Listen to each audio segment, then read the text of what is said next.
Life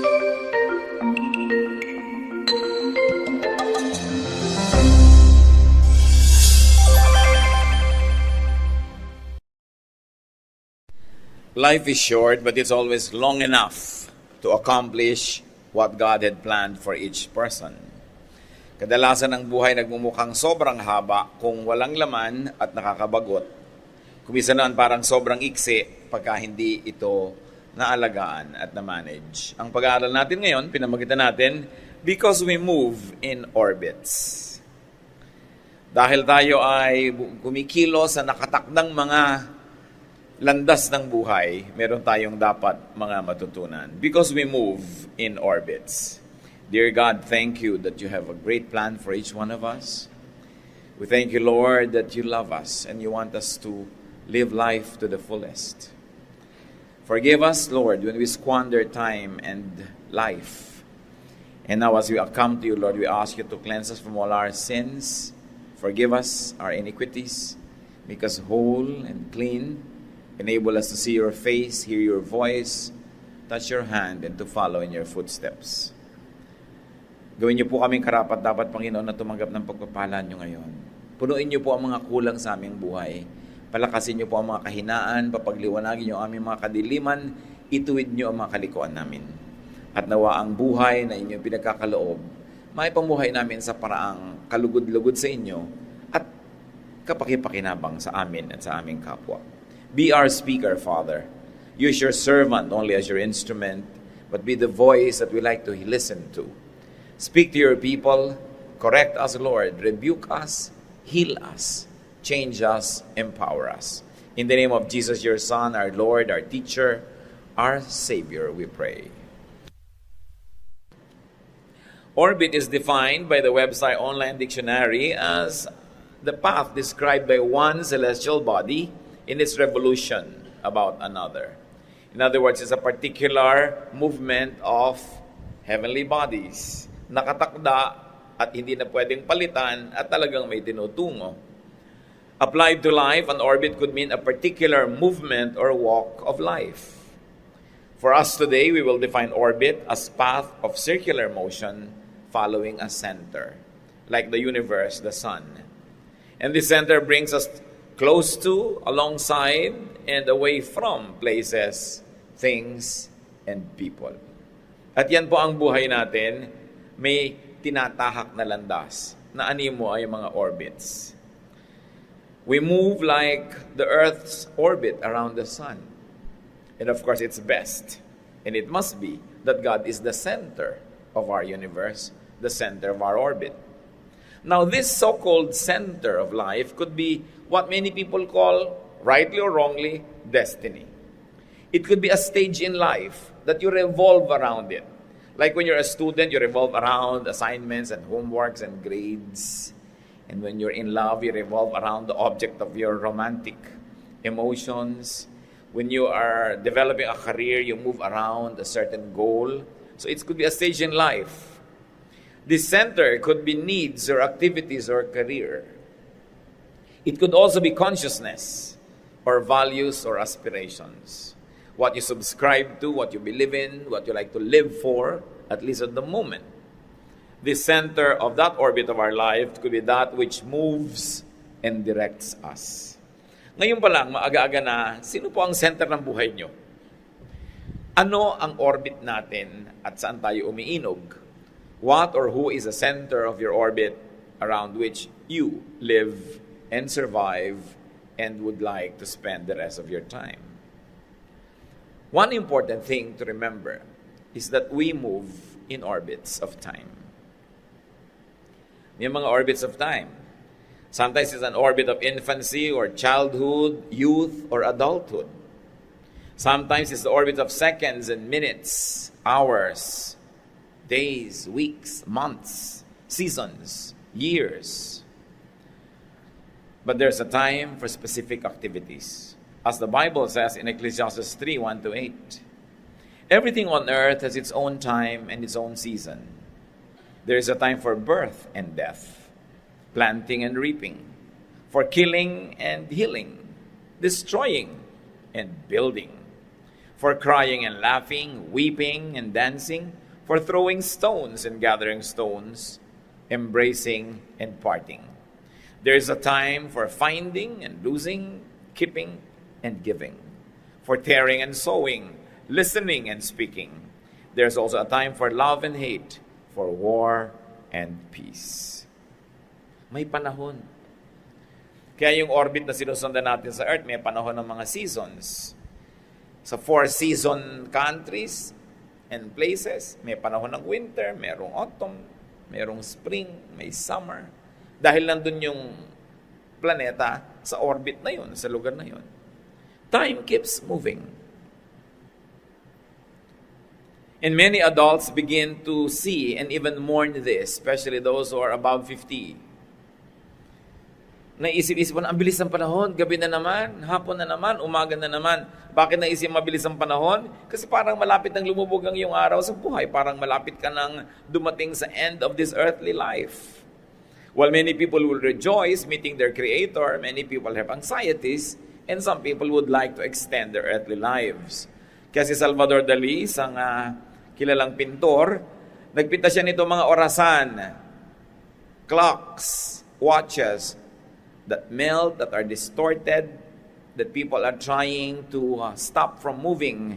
But no matter what you do with your clocks or your watches, time will march forward. Hindi napipigil ang pagtakbo ng panahon. Kaya yung, ay, Lunes na naman, ay, Pasko na naman, pabilis ng pabilis. Ang mga bata hindi yan naiisip Kasi gusto nga nilang dumaan pang maraming Pasko, marami pang mga panahon, kasi meron pa silang gusto ma-achieve. Meron silang gustong ma-accomplish. Pero yung mga accomplished na, lalo kung nag-e-enjoy na sa buhay sa na-accomplish nila, kulang na lang napigilin mo ang mga kamay ng orasan para humaba pa at lumawig ang iyong buhay, that you enjoy your life. So the perspective of youth about time is different from the perspective of those who are adults. Young people would like to hurry time up, and adults would like at least to extend their lives or to slow down the passage of time. Ecclesiastes 1:5, the sun comes up, the sun goes down, it hurries right back to where it started from. Walang nakakapigil ng pagdaan ng oras. In such orbits of time, our path or orbit brings us close to, alongside, and away from places, things, and people. It's a fact of life. Pagka ikaw ay bata, magsisimula ka pumasok sa eskwela, nalalayo ka sa iyong magulang at least during the school hours. Pero nalalapit ka naman sa mga kaeskwela mo. Pag mag-aasawa ka na, kahit paano, napapalayo ka sa iyong mga kapatid at mga magulang, napapalapit ka naman sa iyong kabiyak. Pagka ikaw ay magtatrabaho, lalo abroad, napapalayo ka sa iyong pamilya, napapalapit ka naman sa mga bago mong kaibigan, sa mga bago mong makakasama sa buhay. Every time that there's movement of time, we are drawn closer or taken away from people that we value.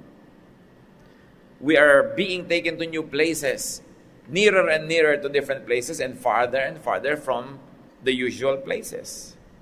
So our life orbits are all about time sharing. It's temporary. It's dynamic. Isa po sa mga napaka-enjoyable kong karanasan when it comes to interacting with many cultures was when I worked abroad. And there were at least 30 different nationalities in one compound, and you encounter them every day. Hindi na yun mauulit kahit kailan. Kaya sayang naman yung panahon kung nandun ka sa isang international community, wala kang ginawa kundi magsiksik din sa iyong tribo, sa iyong grupo, at hindi ka na nakihalubilo. Kasi uuwi ka rin, kasama mo pa rin yung mga dati mong katribo, hindi mo na makakasama uli yung mga nagkita-kita lang kayo sa isang lugar dahil pinagtagpo-tagpo kayo doon ng inyong mga kapalaran. We move in time. We move in orbits of space. Space keeps moving and changing. Like the planets, the universe, the Milky Way. No heavenly body will be in the same spot again ever. Tulad din tayo. We will never be in the same place, the same situation, with the same people, in the same level of mentality where we are now. Pag lumampas yun, tapos na. The earth is never in the same spot, at least in any man's lifetime. So our activities bring us to different places, different planes and dimensions of space. Nararanasan mong nasa taas, nasa baba, nasa gilid, nasa gitna, nasa sulok, sa iba't ibang paglipas ng panahon.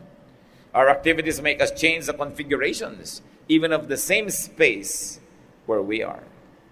In such orbits of space, like time, our path brings us close to, alongside, and away from places, things, people. Pag nalalapit ka sa isang bagay, nalalayo ka sa iba. The law of impenetrability says only one thing occupies one place at one time. You cannot be close to everybody. When you're close to someone, it becomes necessary that you are not that close to everyone else. Kaya pinipili. Pagkausap ko kayo, wala na kayo pwedeng kausap. Pag nandito ako, hindi ako pwedeng nasa ibang lugar. Dahil ganun talaga ang panahon at ang espasyo. Our position in, use of, and relation to space makes us share it with other people, beings, and things that are brought by their own orbits and cycles to the same place at the same time. Tingnan niyo mga katabi niyo ngayon, dinala yan dyan ang kanyang kapalaran. Pero yung consciousness mo last week, last year, yung health mo ngayon, next week, kahit magkatabi-tabi kayo pa ulit-ulit, hindi laging pareho. Hindi yun nauulit. So life is all about space sharing. You share a row of seats in an airplane with several people.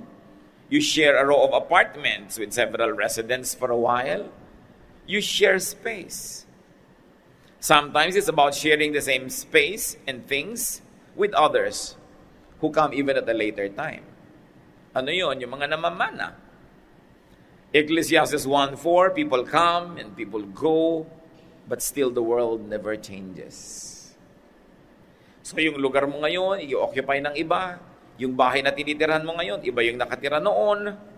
Ecclesiastes 2:18-20, sabi ni Solomon, suddenly I realized that others would someday get everything I had worked for so hard. Then I started hating it all. Who knows if those people will be sensible or stupid? Either way, they will own everything I have earned by hard work and wisdom. It does not make sense. I thought about all my hard work, and I felt depressed. You know why he was depressed? Because Solomon accumulated so much through hard work, and yet he knew that he would die and could not take everything with him to the grave. And so he will have to yield all of those to someone who might not even take care of what he worked for. But why did he feel bad? Because he wanted to control the space and the things he had, even when he is in another dimension already. Yung mga kinontrol mo ngayon, pag nagsumakabilang buhay ka na, gusto mo pa rin makontrol, gusto mo pa rin ikaw ang magmaniobra nun, ilulungkot ka nga. What's the secret in life? Don't feel bad. Yield time, space, and things to changing courses of your orbit. We never own anything. We were born with nothing, and we leave this world with nothing. Everything that we have, all the stages of intellectual growth that we enjoy, are just but fleeting moments. Avoid pain.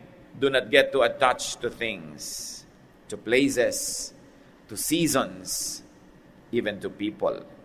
We love, but don't get too attached. Colossians 3:2, think about what is up there, not about what is here on earth. Think of things that are above, not of the things that are below. Because everything that is below is fleeting, temporary, borrowed. You will have to yield that. Pag sobrang mong gustong hawakan, nakukulong ka.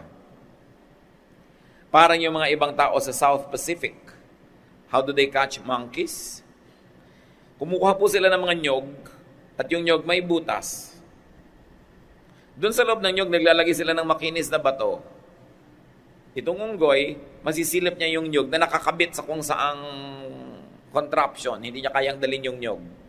Sisilipin niya yung bato sa loob. Magagandahan siya. Ipapasok niya ang kanyang daliri sa maliit na butas. Hahawakan niya ngayon yung bato at gusto niyang dalhin. Pero dahil hawak niya yung bato, lumalaki yung kamao niya, hindi niya kayang ilabas dahil maliit lang yung butas. Pwede lang niyang ilabas ang kamay niya. Pag bibitawan niya yung bato, mailalabas niya ulit yung kamay niya. Ganun tayo sa buhay, mga kapatid. Kung minsan nakukulong ka dahil ayaw mong bumitaw.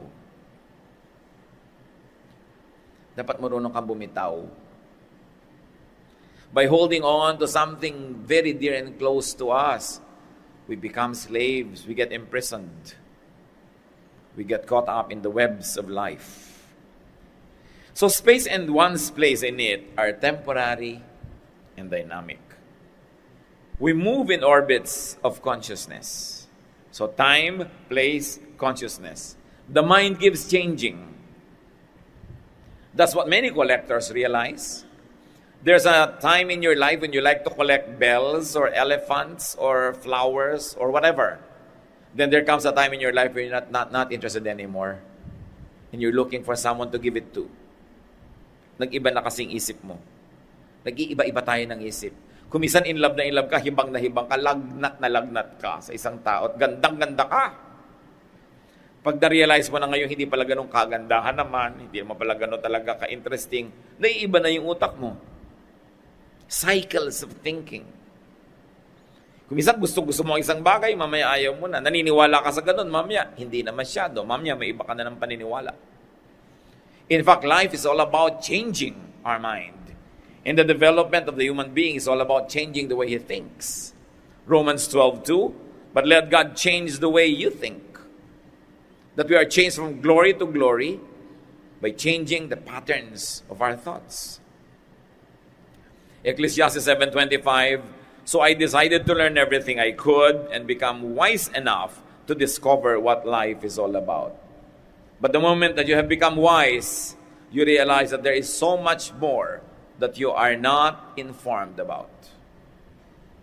Only the truly wise realize that they are ignorant, because the truly ignorant think they are wise. But the truly wise realize that there is so much more to know, that what we know is little and what we do not know is immense. We keep changing the way we think. 1 Corinthians 13:11, when we were children, we thought and reasoned as children do. But when we grew up, we quit our childish ways. And by then, you think you're an adult. But give yourself 10 or 20 years more, and you will realize that though you were 20 or 30, you were still a child. Because room for learning is the biggest room in the world. So what is life about? It's about sharing thoughts, mindsets, worldviews, in changing configurations. What are we talking about here, my brothers and sisters? You cannot share anyone's life without sharing that person's thoughts. And people keep changing their thoughts. That's why you begin sometimes as lovers, as sweethearts, and after 15 or 20 years of marriage, you begin to fall apart and grow apart from each other because the way you think begin to separate directions. Nagkakahiwalay ang pag-iisip.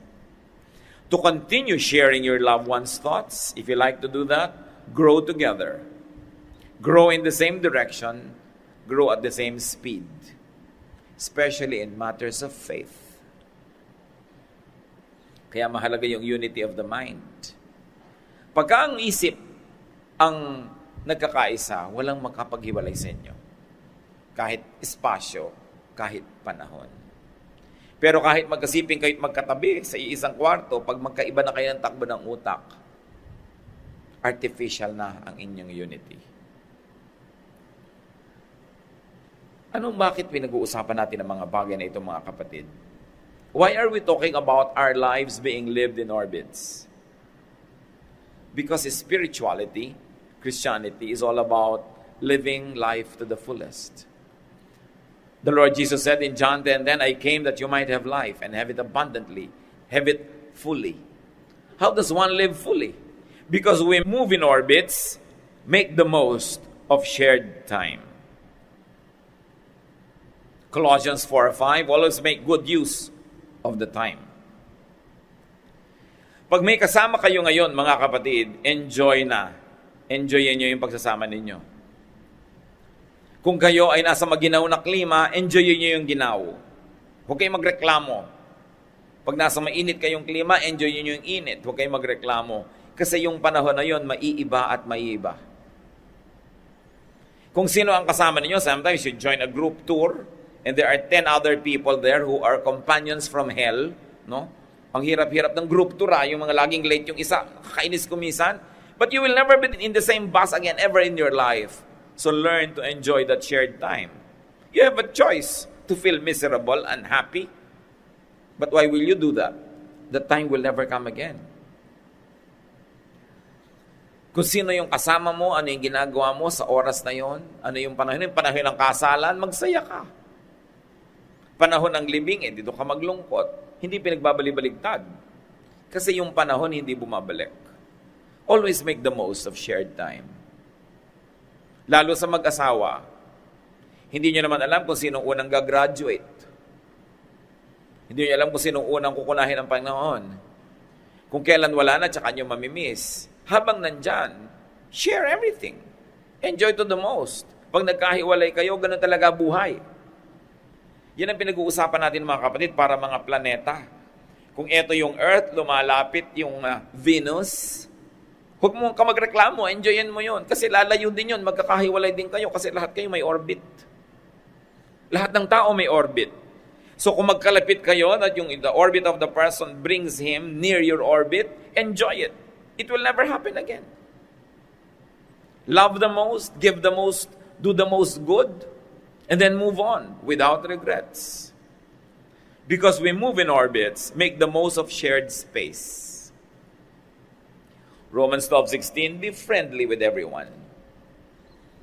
You can be unfriendly, even hostile to your neighbor or to your roommate if you're in a dorm, but what kind of life will you have?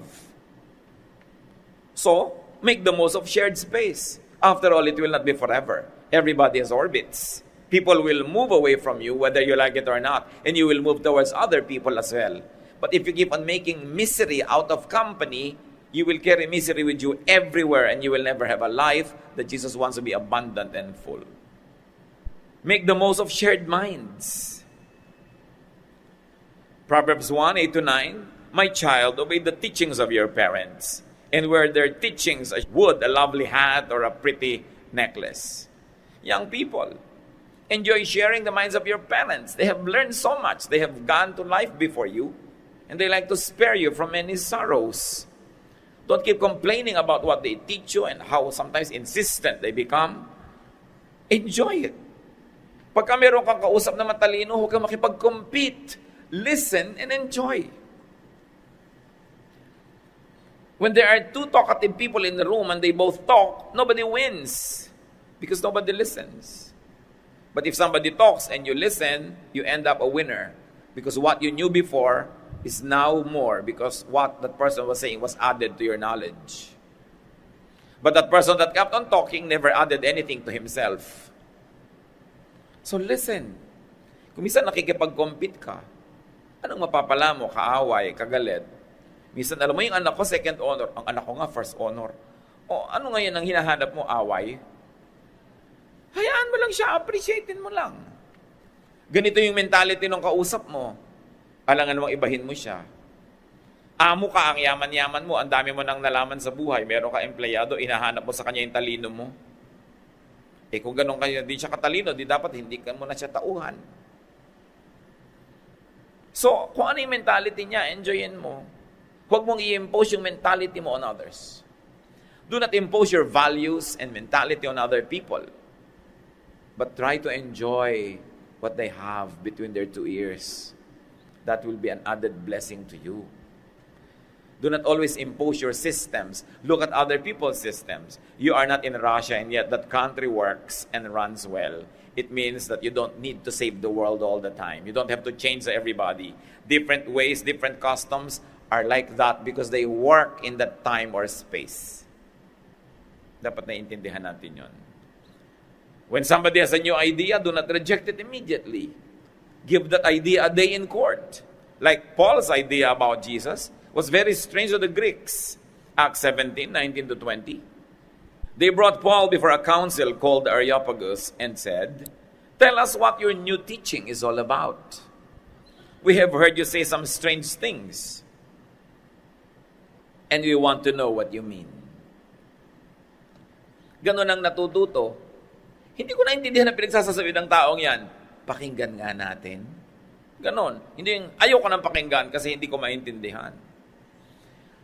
Shared minds.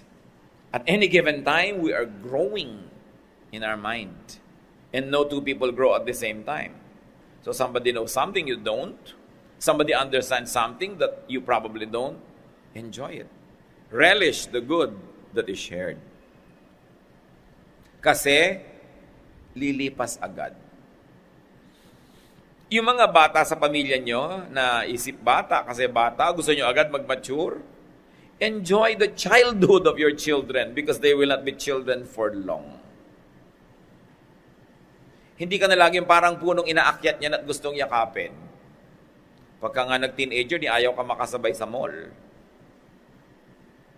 Hindi laging ganon. Hindi nila laging gustong sumama. Sama ako. Isama nyo habang gusto. Kasi darating ang panahon, kahit mo pilitin, ayaw. Lumilipas. Because we live in orbits, you won't be here again. You won't be there again.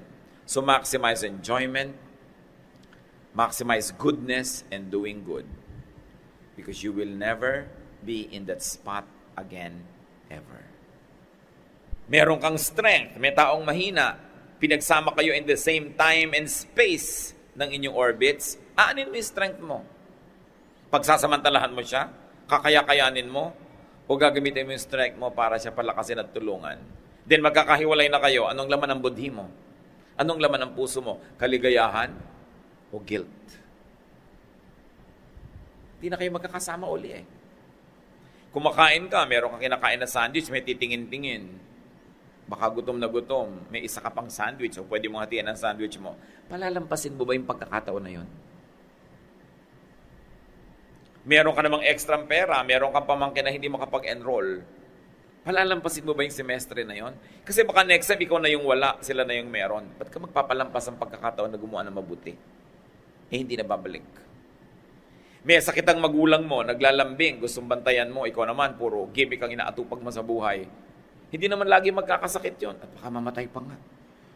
Ano ngayon, uuwi ka sa burol, iiyak-iyak ka. Pag may pagkakataon tayong gumawa ng mabuti, huwag niyong papalampasin. Lalo't kayo yung magbibigay, kayo yung malakas, kayo yung may kapangyarihan, sayang pag pinalampas. If there's any opportunity to do good, don't let it pass. It may not come again. Pinagsasama-sama tayo ng kapalaran, pinagtatagpo-tagpo tayo ng iba't ibang tao, iba't ibang uri ang utak sa iisang lugar, sa iisang panahon, dahil merong purpose. So you ask, ano ang purpose ko ngayon dito? Anong katuturan ko? Ba't ako nandito ngayon?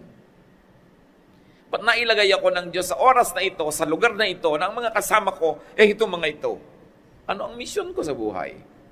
O anong gusto ko missionin sa buhay? Walang aksidente. Ang Diyos ang nagpapaandar ng lahat ng mga planeta. Pinagtatapat-tapat. Nakita ninyo yung crescent moon, yung bagong buwan, pag tumapat yung bituin, Ramadan sa mga Muslim. Pero ang totoo, sa perspective lang natin magkatapat yun. Pag nasa ibang planeta ka, hindi naman yung magkatapat. It's all a matter of perspective. Pero nagkakatapat-tapat. When Jupiter aligns with Mars, nagkakatapat-tapat. Hindi laging nangyayari. Kaya kung minsan, mababasa mo sa dyaryo, itong araw na ito, ganito yung katangian ng ating planeta. It happens only every 800 years. Ganito ang buhay eh. Nasa isang lugar ka, nasa isang panahon ka, meron kang dapat matutunan, malasap, ma-enjoy, meron kang dapat tanggalin, ikabit, dagdagan, hingin, ibigay. Dapat gising ang isip mo para gawin yun, para hindi sayang. Ecclesiastes 3:12-13, I know that there is nothing better for people than to be happy and do good while they live. That each of them may eat and drink and find satisfaction in all their toil. This is the gift of God. There is something for you to enjoy, a very nice morning. Drop what you do and enjoy the morning. You may never have ever a morning like that ever again. Surely there will be another morning tomorrow, but are you sure that you'll be here tomorrow? Or even if you were here, will the morning be the same? Never. Life is all a matter of choices. Every minute, every second, you're choosing. And the people of God should not be confused anymore to choose between good and bad. The confusion or the joy should be the choosing between good or better or best. If we are spiritually informed, we will keep on making very, very excellent choices. Not always perfect choices, but nearly perfect. Because it is the will of God that we enjoy life here on earth, to do good, to be godly, and also to be happy. The Lord did not put into this life to torture us. The Lord said, I want them to have an abundant life.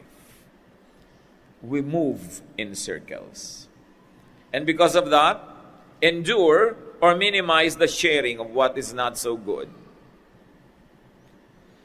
Sometimes you share your orbit with somebody who is not nice. What do you say? Lilipas din ito. This too will pass. You don't have to regret that you are there. You don't have to make it more miserable. You say, this cycle will end. I will enter another cycle. These orbits of ours that meet and are close to each other at this point will soon be distant. This too will pass. I'm going to endure this with maximum dignity, and I'm going to minimize its negative effects on me because this too will pass. Lilipas din. May nakaaway ka sa traffic, binaril mo. Nakulong ka na habang buhay. Ang hindi nag-pass yung moment, pinahaba mo dahil mali ang ginawa mong reaksyon. Merong isang taong nangaaway, natapakan ka, nakipag-away ka, nakipagsaksakan ka, pareho kayo natanggalan ng baga. O, nakulong ka dun sa unpleasantness kasi pangit yung reaction mo. So, this is unpleasant, but this too will pass. I'll let it pass. In a few moments, in a few seconds, the body chemistry of this monster will change. Or maybe my chemistry will change. I will not entrap myself in this ugly moment by doing something wrong. Cycles, orbits. So in this life, my brothers and sisters, minimize conflicts. You're having a vacation with your in-laws. It's only for 1 week. For heaven's sake, minimize conflicts. It will pass. Don't make lifelong enemies just because you are there for 2 days. Minimize contact with the unpleasant, if you could. Minimize damages of discord. Di naman magtatagal lalampas din. 2 Timothy 2:16, keep away from worthless and useless talk. It only leads people farther away from God. Titus 3:9-10, but don't have anything to do with stupid arguments, and stay away from disagreements and quarrels. Such arguments are useless and senseless. Warm troublemakers once or twice, then don't have anything else to do with them. Umiwas ka. May taong war freak, may taong mapang-away, may taong violent, umiwas ka. You're driving, somebody's always cutting you, somebody's driving so terribly, umiwas ka, avoid. Don't race the driver. No, don't blow your horn and bring your face out the window at makipag-away ka pa. Dahil lalampas din yun, palampasin mo. Sabi sa Desiderata, as far as possible without surrender, be on good terms with all persons. Speak your truth quietly and clearly, and listen to others. Even the dull and ignorant, they too have their story. Avoid loud and aggressive persons. They are vexations to the spirit. So remember to speak your truth quietly and clearly. Many people would like to shout out their truth into everyone's ears, that nobody would like to listen. And listen to others. Even the dull and ignorant also have their story. Then nakikinabang ka. Because we live in orbits, enjoy the ride. You can make a big deal out of every little imperfection and make your life miserable and everybody else around you. But that's a choice. You can choose otherwise. Accept and prepare for changes. The person whose orbit you share with right now may not be there tomorrow because his orbit will take him elsewhere. So tomorrow, don't be possessed by regrets by squandering today when the person is here. Huwag niyong sayangin. May mga mag-asawa, marino yung lalaki, 10 buwan sa dagat, 2 buwan lang dito sa kate, nag-aaway pa araw-araw. Tapos pag nasa dagat ulit, miss you papa, miss you papa. Pag nandito, ng bangayan, sayang. Sayang. Accept and prepare for changes. We grieve when somebody we love dies or goes away. But people die.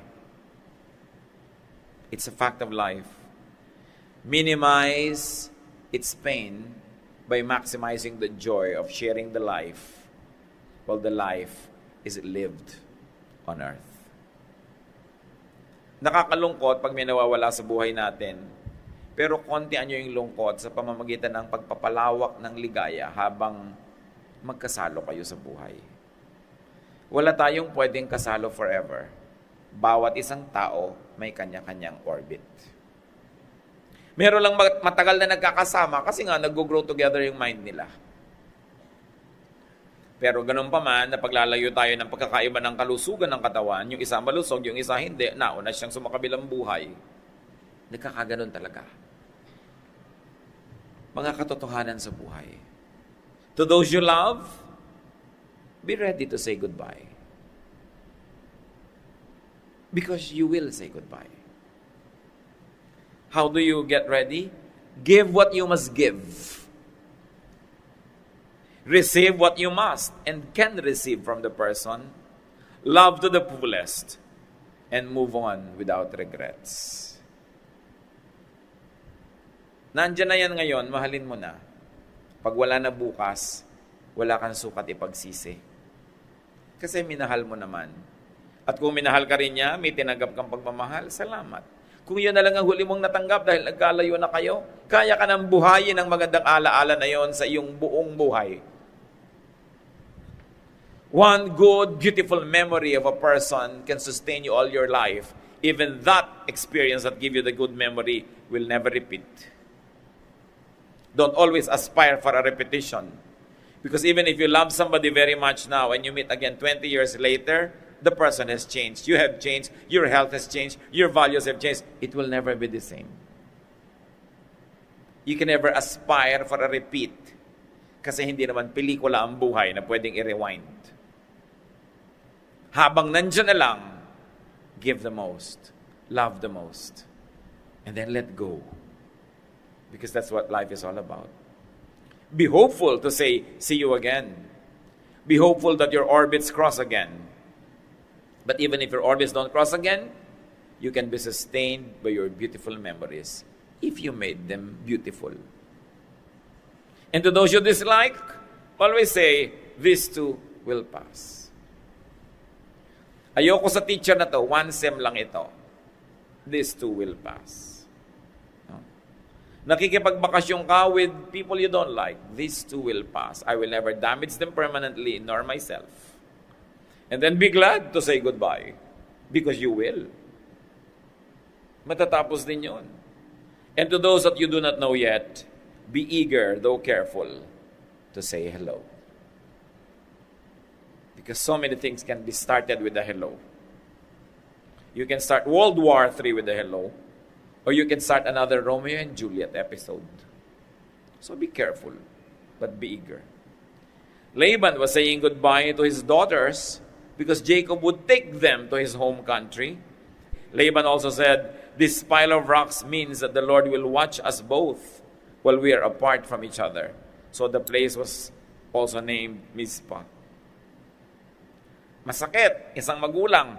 Ang mga anak mo dadali na nung napangasawa sa sariling bayan. Pero ganoon naman talaga ang buhay. Sobrang selfishness pagka ang magulang ayaw pag-asawahin yung anak. At pag namatay na kayo, sinong kasama ngayon na anak nyo sa buhay? Huwag lang masyadong maaga, 14 pa lang, gusto nang may makasama. Aga naman nun. No? Kailangan naman medyo maghintay-hintay ng panahon. Life is givens. Nakatakda. Hindi mo na pwedeng palitan pa. Tanggapin mo ang dapat tanggapin, baguhin mo ang pwedeng baguhin, at mabuhay ka na payapa. Ecclesiastes 1:4, people come and people go, but still the world never changes. Ecclesiastes 1:5, the sun comes up, the sun goes down, it hurries back to where it started from. Life is full of cycles. History repeats itself, they say. Ecclesiastes 1:6, the wind blows south, the wind blows north. Round and round it blows over and over again. Life is about circles. At any given time, somebody's beginning, somebody's ending, somebody's in the middle. It's about circles. You must understand that the sentiment of the beginner is different from the sentiment of that who is going to end a circle or a cycle. Expand the way you understand people. Ecclesiastes 1:7, all rivers empty into the sea, but it never spills over. One by one, the rivers return to their source. Life is about recycling.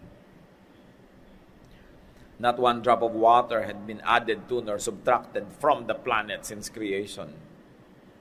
Puro lang evaporation, condensation, etc., etc. Yun at yun din. Ganon din ang buhay. Recycling.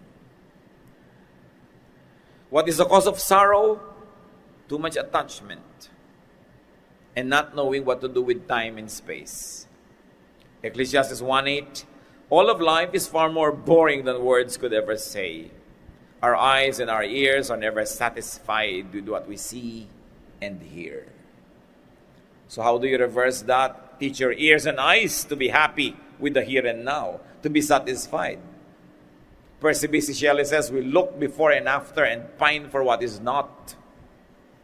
Therefore, our serious laughter with some pain is fraught. Our sweetest songs are those that tell of saddest thought. Pag ang lagi mong hinahanap, yung wala, at yung nandyan, binabaliwala mo, hindi ka na sasaya. Dapat yung nandyan, appreciatein. Yung wala, limutin muna kahit sumandali. Hindi yun unfaithfulness.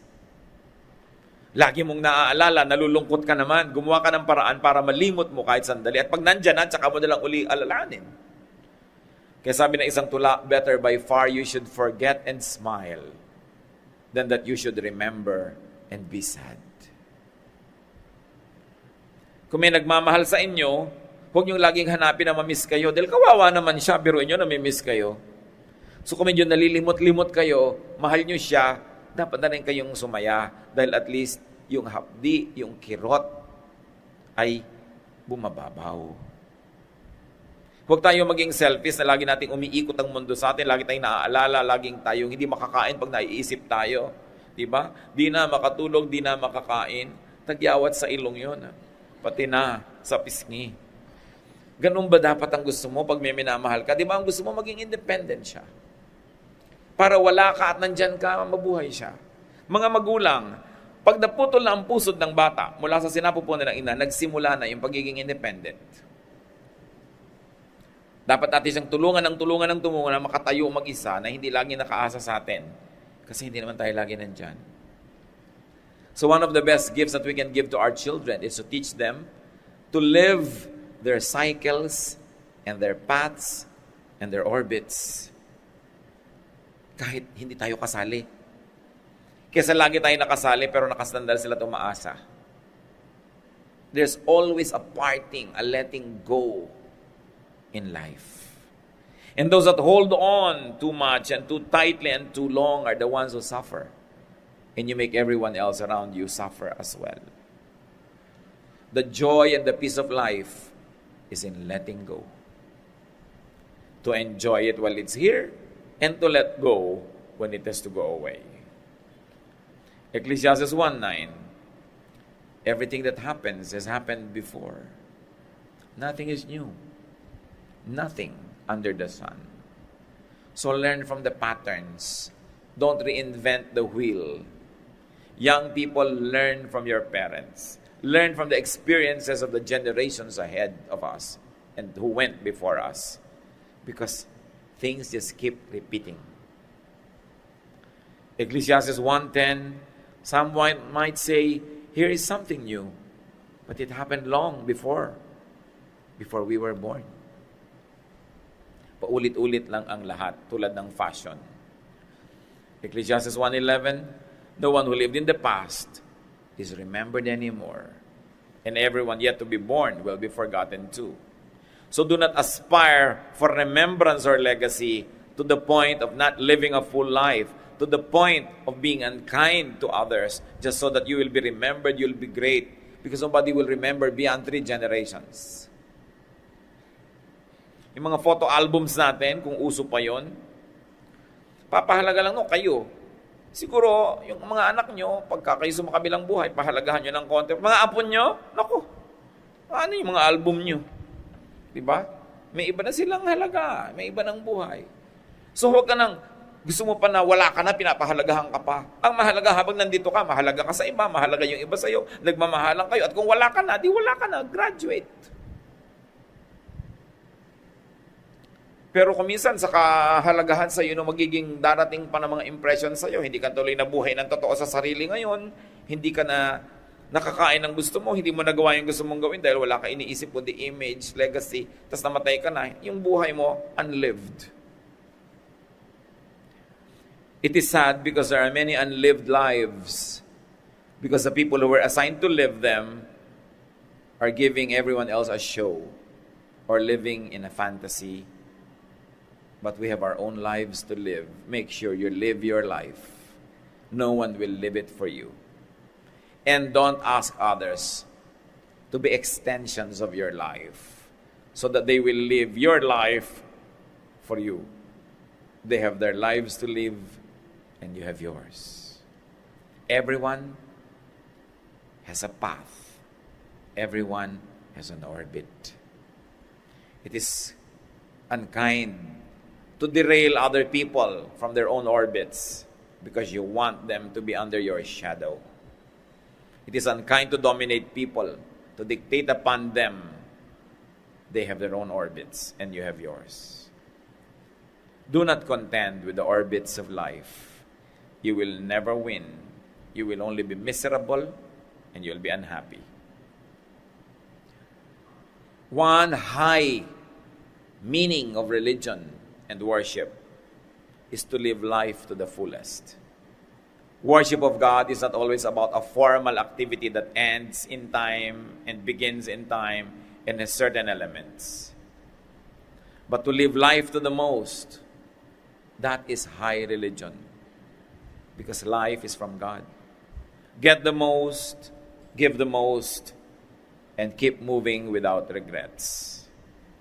Philippians 3:13, my friends, I don't feel that I have already arrived, but I forget what is behind, and I struggle for what is ahead. When you keep on looking backwards, especially with regrets, or pain, or sorrow, or hatred, or envy, you are wasting the here and now. Because you are accommodating what is already gone. Look around you, live life to the fullest. Yesterday is a spent and cash check. Tomorrow is only a promissory note. Only today is cold cash. Don't forget to enjoy it, because the enjoyment of God-given life is worship also. Life is lived in orbits. Do not waste time, space, and stages. The Lord said, I came that you might have life and have it to the full. Ama naming Diyos, salamat dahil mahal niyo kami. Salamat dahil may plano kayo para sa amin. Salamat dahil may mga itinakda kayong dapat maganap. May tamang panahon ng pagsilang namin at paglipat sa kabilang buhay. Turuan mo kami, Panginoon, na huwag mag-aksaya ng oras. At huwag din kami mag-aksaya ng oras ng iba. We thank you, Lord, for the gift of life. Teach us to value time and space, to value what is here now, and teach us also to respect other people's lives, that we do not needlessly impose on them and derail them from their calling. Lord, we thank you. Help us to realize all these lofty ideals and beautiful truths so that we may live life to the fullest. And when this life ends, we will be glad to meet you face to face. Magbulay-bulay tayo mga kapatid sa ilang saglit ng katahimikan. Suriin natin kung nadadaya tayo ng kaaway at hindi tayo nakakapambuhay ng tama, nasasayang ang panahon at oras, at pagkatapos pag nagwakas ang buhay, marami tayong pagsisisi. Kung ano man ang nagsasayang ng ating oras, ng ating emosyon, ng ating pagod, alisin natin sa buhay. Pakaisipin natin kung may mga dapat tayong mahalin, baka napapabayaan natin, mahalin natin. Kung meron tayong nakakainisan, ayaw natin sa buhay, iwasan natin. At huwag na lang nating palakihin ang gulo. Panginoong Diyos, teach us. Nais niyang maranasan ang lahat ng kanyang nilikha sa pamamagitan ng tao. That God who is Spirit will experience the material world and the material life that He created through people. Kaya binigay niya ang kanyang Espiritu, pinasama ito sa alabok, at pinagsama niya sa tao ang Espiritu ng Diyos at ang material creation of God. At dahil dyan, maraming karanasan ang naging posible. Without polarity, without extremes, there can be no real experience. Kaya kasama sa ating pakikilahok sa divine nature, yung lahat ng nararanasan ng tao. At nais din ng Panginoon through us to be able to fully appreciate all the things that the senses can understand. Isa dito ay happiness, at ang extreme nito, of course, ecstasy, happiness and ecstasy, and on the other end, loneliness and very deep sorrow. Bagamat pinapayagan ng Diyos na tayo makaranas sa mga lungkot, ito'y para lang lalo nating ma-appreciate ang saya so that we can have a reference point. Pinapayagan ng Diyos na makaranas tayo ng panghihina para lalo nating maipagdiwang ang kalakasan. Nakakaranas tayo ng karukhaan at kahirapan para maipagpasalamat natin ang kariwasaan. Subalit ang pagpaparanas ng mga hirap, lungkot, dusa, dapat para lang tayo magkaroon ng reference point. Hindi para tayo dun mamalagi, dun magtira at masira tayo ng mga ganong mga karanasan. Sa kabila ng magandang intensyon ng Panginoon para sa atin, marami pa rin ang dahil sa ating mga sariling kahinaan, kumisan dahil sa kasalanan o pagkalito, kumisan dahil sa kakulangan ng pag-unawa ng hiwaga ng Diyos, doon tayo nabubuhay sa kabilang extreme, sa lungkot, sa hirap, sa takot, samantalang dapat paminsan-minsan lang nating nararanasan para payamanin ang ating diwa. So loneliness and depression had always and almost become an epidemic. Napakaraming tao na mas malungkot kaysa masaya. Mas maraming araw ang nalulungkot kaysa nasasayahan, o kaya kung hindi man nalulungkot, at least hindi masaya. Sabi ng Panginoong Jesus sa John 10:10, I came that they may have life and have it abundantly, have it to the full. Needless to repeat, and needless to say, all the negative so-called extremes of life are only there for us to appreciate the positive. Pero bakit maraming kalungkutan at maraming gusto pang magpakamatay? Sa ating pag-aaral ngayon ng buhay at kabanata ng buhay na isang napakadakilang propeta, sisikapin nating unawain ang hiwaga ng kalungkutan. At sa pagsisikap nating unawain ito'y maaaring malutas natin ang mga pinagmumulan ng mga sarili nating lungkot o lungkot ng mga mahal natin sa buhay. Ama namin na Diyos ng kaligayahan, Diyos na mahiwaga at makapangyarihan, dalhin mo po kami sa iyong presensya. Buhayin mo ang Espiritu mo na nakatira sa aming katawan at na kami makiisa sa iyong Espiritu. Turuan niyo po kami, buksan ang aming mga spiritual eyes and ears so we can be fed in a spiritual way.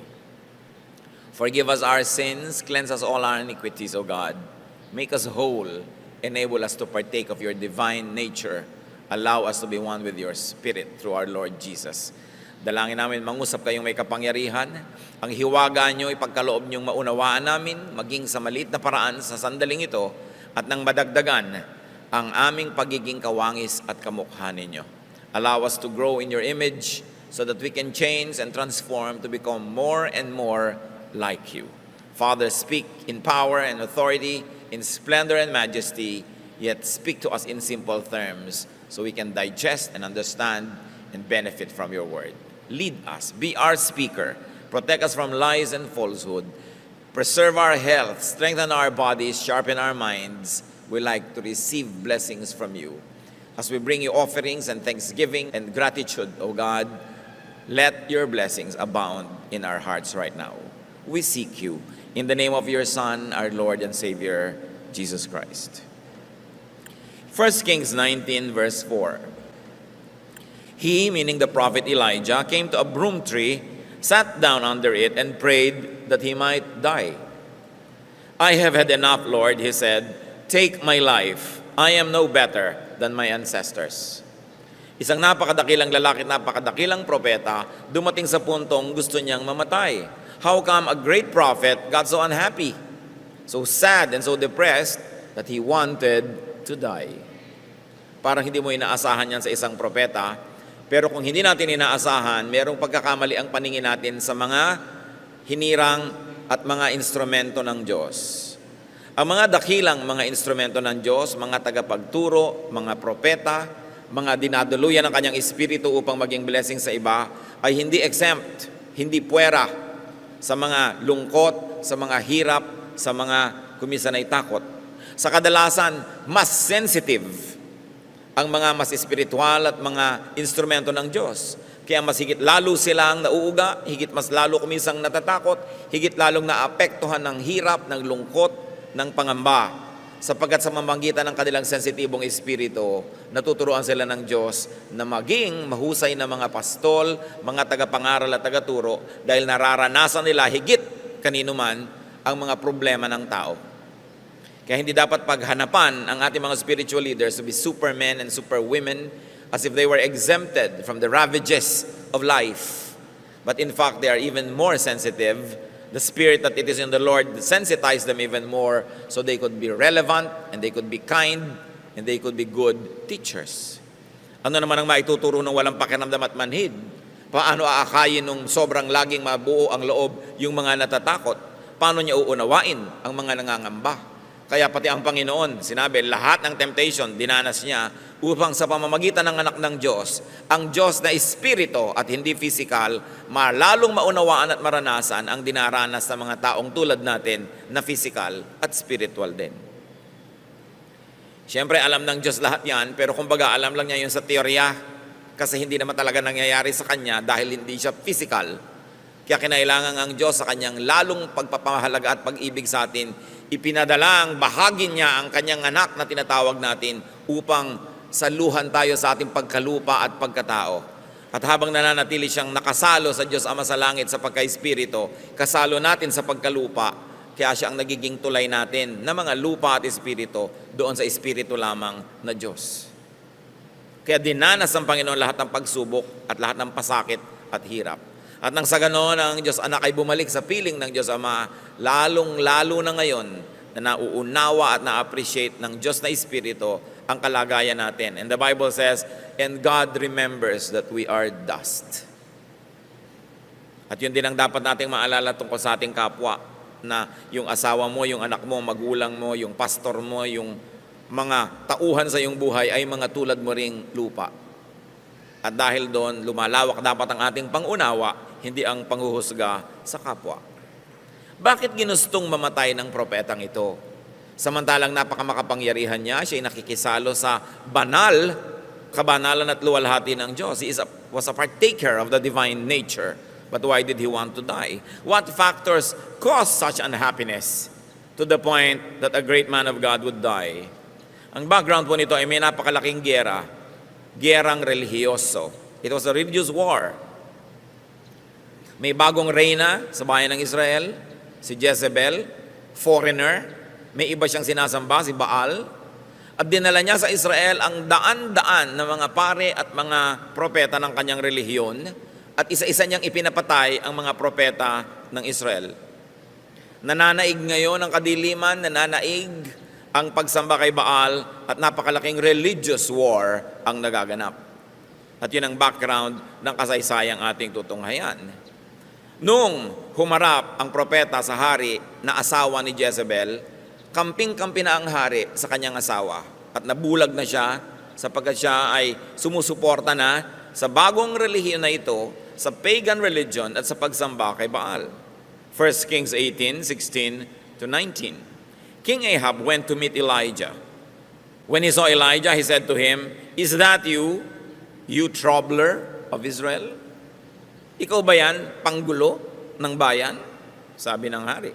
"I have not made trouble for Israel," Elijah replied. "But you and your father's family have. You have abandoned the Lord's commands and have followed the Baals." Sabi, sinong panggulo sa atin? Kayo, kayong mag-anak. Sumunod kayo kay Baal. Ginulo niyo ang ating bayan, ginagalit niyo ang ating Diyos. Verse 19, "Now summon the people from all over Israel to meet me on Mount Carmel, and bring the 450 prophets of Baal and the 400 prophets of Asherah who eat at Jezebel's table." So ang reyna ay tumataguyod ng 850 prophets of Baal. Samantalang ang tingin ni Elijah, siya na lang ang natira dahil inilipol, inubos na ang mga katulad niyang propeta ni Yahweh. Lingit sa kanyang kaalaman, meron pa naman ng mga natira at ikinubli ng mga supporters sa mga kuweba.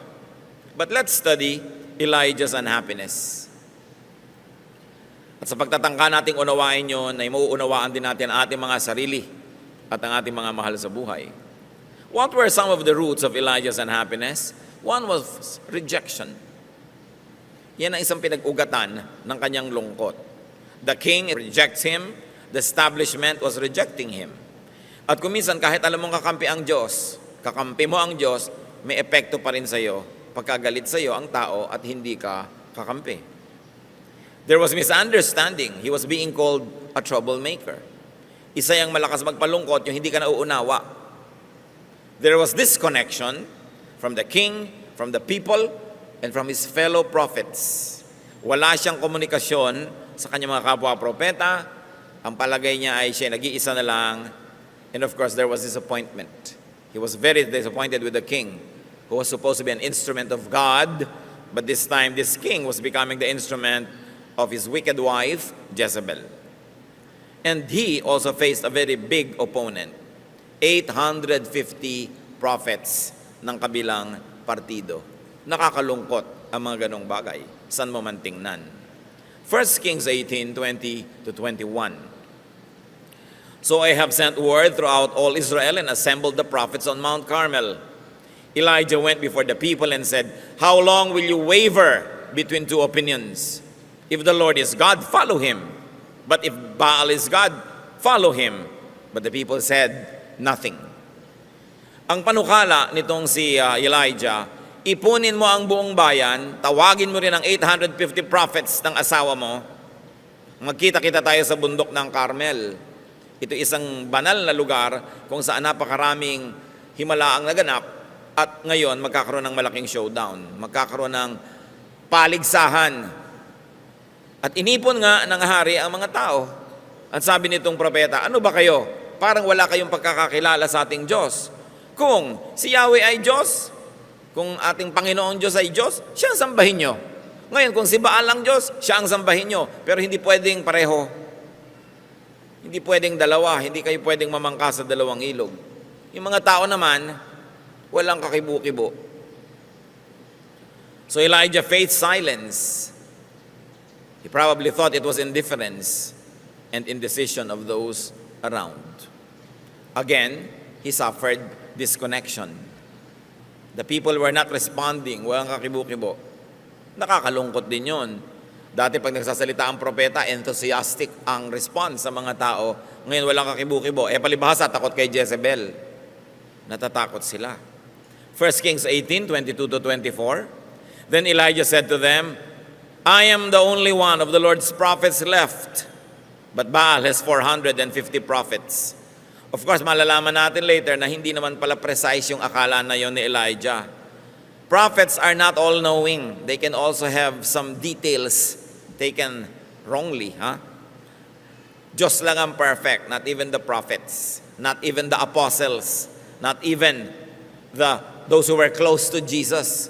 Kaya kumisan may sinasabi sila, may itinuturo sila, susuriin mo rin kasi Diyos lang hindi nagkakamali. Kahit mga propeta, pwedeng may mali. Sunod ka pala ng sunod dahil propeta yon, mali pala. Kaya dapat alam mo lahat or karamihan ng katuruan para malaman mo kung alin yung, ay mali ito, hindi naman talaga siya nag-iisa eh. May daan-daan pa na nagtatago sa kuweba. But meanwhile, we are analyzing what made him so sad. And one of that was he thought he was alone. Rightly or wrongly, he thought he was alone. Verse 23, get 2 bulls for us.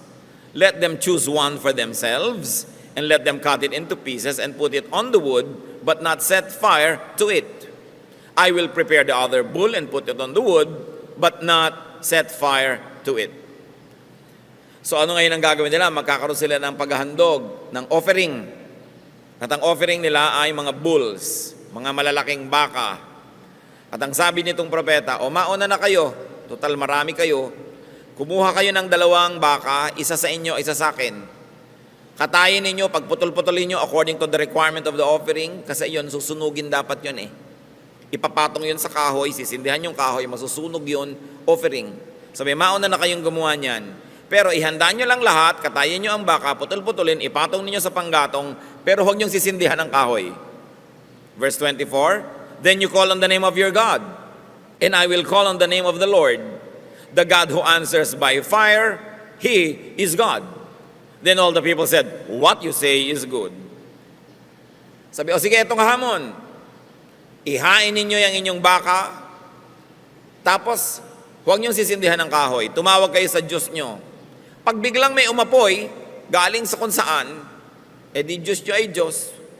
Kung sinong Diyos ang sumagot at maglalagay ng apoy dyan nang hindi tayo ang naglalagay, then siya ang Diyos. At tuwan-tuwa naman ng mga tao, wow, magandang boxing ito. No? At ringside ang buong bayan, manonood sila. But up to that point, what was Elijah's social standing? It was that of aloneness. He was alone. Parang siya lang laban sa buong bayan, laban sa daan-daang mga propeta ng kalaban, at laban sa hari at sa reyna. So there was a disconnection, and a showdown was about to happen. Talagang suspenseful ang event na ito. So, naghanda sila. 1 Kings 18, 25 to 29. Elijah said to the prophets of Baal, choose one of the bulls and prepare it first. Sige, mauna na kayo, partida. Since there are so many of you. Call on the name of your God, but do not light the fire. So they took the bull given them and prepared it. Then they called on the name of Baal from morning till noon and said, O Baal, answer us. They shouted. But there was no response. No one answered. And they danced around the altar they had made. So naagawa na nila. Umagang-umaga pa lang, nagsimula na to. Nagsasayaw na sila, nagtutugtog na sila, nagtatawag na sila kay Baal. Inabot na ng tanghaling tapat, uminit na lang at lahat. Wala pang nangyayari. Verse 27, at noon Elijah began to taunt them. Shout louder, he said. Surely he is a god. Perhaps he's in deep sleep, or in deep thought, or busy, or traveling. Maybe he's sleeping and must be awakened. So they shouted louder and slashed themselves with swords and spears, as was their custom until their blood flowed. Sabi ni Elijah, oh, lakasan niyo pa, baka tulog, baka nagbabiyahe, baka pagod. Sige pa, lakasan pa. Lalo namang nilakasan nga nitong mga sumasayaw. Hanggang hiniwa-hiwa nila ang kanilang sarili para lumabas ang dugo nila na paraan nila sa pagtawag ng atensyon ng Diyos nila. Dahil pinaniniwalaan nila na gusto ng Diyos silang nakakaamoy ng sariwang dugo. So, tigmak na sila ng dugo at nabasa na yung lupa. Wala pa. Verse 29, midday passed and they continued their frantic prophesying until the time for the evening sacrifice. Maghapon na to. Didilim na, oras na para sa tunay na oras ng pagbibigay ng mga handog sa Diyos ng Israel. But there was no response, no one answered, no one paid attention. Anong nararanasan dito ni Elijah? He experienced strife. Siyempre may contest. And there was grave intensity. And at this point, he could have already been experiencing fatigue. Maghapon na yan, magdamag pang nakaraan nung kahapon, so pagod na siya, may contest, lahat yan nakakakontribute sa naging kalagayan niya na sobrang kalungkutan later. 1 Kings 18:30-35. Then Elijah said to all the people, "Come here to me." They came to him, and he repaired the altar of the Lord, which was in ruins.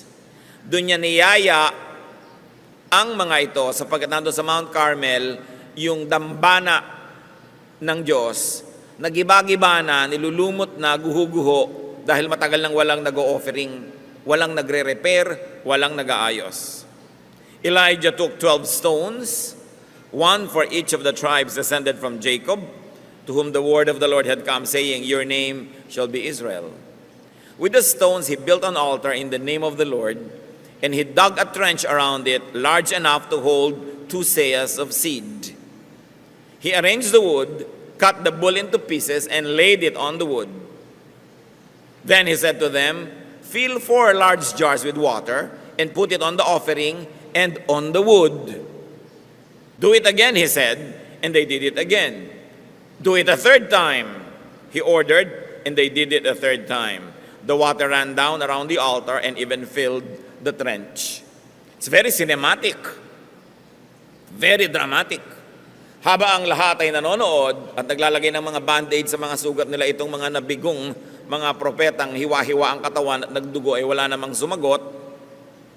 Eto ngayon siya, dahan-dahan niyang nirepair yung altar na bato. Mga patong-patong na bato lang naman yun eh. Kumuha siya ng mga 12 malalaking bato, pinagtumpok-tumpok. Naghukay siya ng parang kanal sa paligid ng altar niyang binuo. At sabi niya, at nagsibak siya ng kahoy, ipinatong niya sa bato, inayos, at pinutol-putol niya yung baka, inilagay sa ibabaw ng kahoy. At pagkatapos ng sabi, "Umigib kayo ng tubig, damihan ninyo. Buhusan ninyo itong karne. Buhusan niyo rin yung kahoy, buhusan niyo rin yung bato sa ilalim ng kahoy." At ginawa nila yon hanggang umapaw ang tubig doon sa kanal na ginawa niya sa paligid. Parang merong moat. Sabi niya, puno na, gawin niyo pa uli. Inulit, pangatlong ulit, basang-basa ang lahat. No? Because there were 13 quarts of water that were used. So Elijah went through hard work. Mahirap yata siya gumawa lahat mag-isa pa. At performance level ito. Nakakapagod yan. So pagod na siya. Again, there's the issue of fatigue. 1 Kings 18:36-37.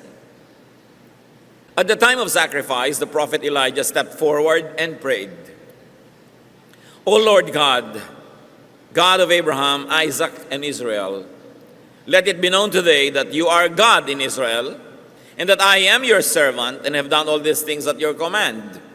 Answer me, O Lord, answer me, so these people will know that you, O Lord, are God, and that you are turning their hearts back again." So there was tremendous pressure. Nag-fail na yung kabilang bahagi, yung kabilang partido, siya na lang ngayon ang na-under test. At sinabi niya, "Lord, tayong dalawa ang under pressure here, tayong dalawa ang nakasalang para subukan. Patunayan mo sa kanila kung sino ka, na ikaw ang Diyos ng Israel, at patunayan mo rin sa kanilang ako talaga ang hinirang mo, at hindi itong 850 na ito na kinakatakutan ngayon sinusunod ng mga tao." So there was tremendous pressure. 1 Kings 18:38-39. Then the fire of the Lord fell and burned up the sacrifice, the wood, the stones, and the soil, and also licked up the water in the trench. When all the people saw this, they fell prostrate and said, "The Lord, He is God. The Lord, He is God." Sa pagdarasal na ito ni Elijah, patunayan mo, O Diyos, kung sino ka. At patunayan mong ako, hindi ang mga peke na ito ang hinirang mo. Biglang may nalaglag na apoy mula sa langit. At nag-apoy yung karne. Nauna yung karne na nag-apoy. Baligtad dito. Sumunod na nag-apoy yung kahoy. At pati yung bato, at pati yung lupa, nag-apoy. At pati yung tubig na umaapaw, nag-evaporate sa init at tindi ng tubig na galing sa Panginoon. Napatunayan ng bayan kung sino talaga ang Diyos. So, silang lahat ay sabi, totoo nga, ang Diyos natin ang Diyos, siya ang dapat sambahin. So what did the prophet experience here? Success. There was glory. Nagtagumpay siya. Napakalaking tagumpay para sa Diyos at para sa kanya ring ministry. 1 Kings 18:40. Then Elijah commanded them, "Seize the prophets of Baal. Don't let anyone get away." They seized them, and Elijah had them brought down to the Kishon Valley and slaughtered there. O napagod na naman ang pobreng Elijah, mag-isa niyang pinatay lahat ang 850 priests na ito. So there was victory. Complete, perfect victory. But you know what? Success and glory could lead to unhappiness and depression. Akala nyo ba kabiguan lang nakakapagpalungkot? Ang katakataka, yung sobra ding tagumpay, pag lalo't di mo nadala at nakaya, pwede ka rin niyang sirain. Kaya may mga rock stars, mga movie stars, politicians, statesmen, even religious leaders, and in our story, even the prophet Elijah, nalungkot magkatapos yung tagumpay. Hindi na kaya. Because there could be unhappiness after great glory. Kaya nakikita nyo yung mga artista kumisan, lalo sa tanghalan, sa entablado, pagkatapos ng kanilang huling palabas, may cast party. Kasi gising na gising pa yung electricity ng body nila sa palakpak, sa tagumpay, mahirap itulog yun. Kailangan ma-deflate ka, kumbaga sa lobo, halos puputok ka na, kailangan magbawas ka ng hangin dahan-dahan para hindi ka sumabog. And as we can see here, unhappiness is, among others, electricity. So Elijah was electrified by his victory, pero nabasa natin maya-maya, gusto niyang mamatay. 1 Kings 18:41-42. And Elijah said to Ahab, "Go, eat and drink, for there is the sound of a heavy rain." So Ahab went off to eat and drink. But Elijah climbed to the top of Mount Carmel, bent down to the ground, and put his face between his knees. Anong background nito mga kapatid? 7 taon na hindi umuulan. May tagtuyot, taggutom, may salot sa bayan ng Israel dahil sa kanilang idolatry. At dahil muling nabuo ang dambana, ang altar ng Diyos, muling naparangalan ang kanyang propeta, muling nasamba ang kanyang pangalan, at muling nagkaroon ng offering doon sa altar na yon, magpapaulan na ang Diyos. At naramdaman yon ng propeta. Sabi niya sa hari, kumain ka, uminom ka, malakas ang darating na ulan. Ano yung konteksto? Mahaba ang biyahe mo, magbiyahe ka na pa uwi, kasi magkakaroon ng balaho. Lahat ng natuyong lupa na naging alikabok, mababasa ng ulan, magkakaputik, hindi makakalakad ang chariot mo, ang mga kabayo mo, hindi makakatakbo sa makapal na putik. So kumain ka na, uminom ka, maghanda ka na, at umuwi ka na. Meanwhile, ang propeta hindi naman kumain. Pumunta siya sa bundok at halos ilagay niya yung ulo niya sa pagitan ng dalawan niyang tuhod na siya'y nakatalungko. He was squatting and his face nearly touched the ground. It was an act of deep worship and meditation of some of the prophets in the Old Testament. But there was hunger and thirst for him na idinagdag pa sa kanyang mga pagod, hirap na naranasan. Naging malungkot din siya, as we can see. Unhappiness is, among others, chemistry. Nakakalungkot din yung gutom ka. Kaya maraming mga sobrang nagda-diet na de-depress. Hindi nila alam, ba't ang lungkot-lungkot ko, yung bewang ko, 22 na. No? Yung pala habang lumiliit yung bewang, pwede yan ma-depress ka kasi kulang ka na talaga sa nutrients. 1 Kings 18:43-45. Go and look toward the sea, he told his servant. And he went up and looked. There is nothing there, he said. 7 times Elijah said, go back. The 7th time, the servant reported, a cloud as small as a man's hand is rising from the sea. So Elijah said, go and tell Ahab, hitch up your chariot and go down before the rain stops you. Meanwhile, the sky grew black with clouds, the wind rose, a heavy rain came on, and Ahab rode off to Jezreel. So nangyari, umulan. At nagbiyahe itong si Haring Ahab. Now, the distance between Jezreel and Mount Carmel was more or less 32 kilometers. And the Bible tells us that this prophet Elijah, after a very, very tiring day, ran ahead of the chariot and went and reached Jezreel ahead of the king. So nagtatakbo pa siya. So there was exhaustion. As you can see, happiness or unhappiness is also fatigue. Pag sobra kang pagod, may tendency ka ring ma-depress. 1 Kings 19, 1-4, nakita si Ahab at ang kanyang asawa. Sabi siguro ni Jezebel, patay na ba si Elijah? Now Ahab told Jezebel everything Elijah had done and how he had killed all the prophets with the sword. So Jezebel sent a messenger to Elijah to say, "May the gods deal with me, be it ever so severely, if by this time tomorrow I do not make your life like that of one of them."